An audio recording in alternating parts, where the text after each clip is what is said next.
Hi hello welcome to Aruna wonders up. ఎలా ఉన్నారు, బాగున్నారా? సో సమ్మర్లో వచ్చేసి చాలా బిజీగా ఉన్నారా? నేను కూడా చాలా బిజీగా ఉన్నాను. ఇటు అప్పడాలు, వడియాలు, పచ్చళ్ళు, కారాలు, పొడులు పట్టేసుకొని శ్రావణం, ఆషాఢం, భాద్రపదంలో వచ్చేసి ఎటువంటి ప్రాబ్లమ్స్ రాకుండా ఇంట్లో అన్ని సమకూర్చి పెట్టేసుకుంటూ ఉంటాం కదా సంవత్సరానికి సరిపడా.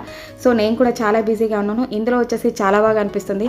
ఇటు అత్తగారి ఆంధ్ర రుచులు, అటు తెలంగాణ అమ్మగారి రుచులతోటి మా ఇంట్లో ఎప్పుడు డిఫరెంట్ టేస్టీ రుచులు అయితే ఉంటాయండి.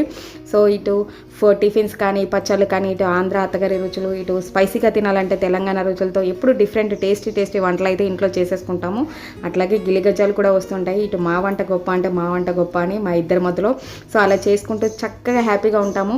సో మీ ఇంట్లో కూడా ఇలా డిఫరెంట్గా ప్రాంతాల వారీగా రుచులు చేసుకుంటూ ఉంటారా? కామెంట్ బాక్స్లో అయితే కామెంట్ చేయండి. సంసారంలో గిలిగజ్జాలు ఉంటేనే ప్రేమ ఎక్కువ పెరుగుతుంది. ఎప్పుడు ఒకే రకమైన వంట తింటే బోర్ కొడుతుంది. అన్నీ లైఫ్లో రకరకాల రుచులు, రకరకాల అనుభవాలు ఉంటేనే బాగుంటుంది. మీరేమంటారు?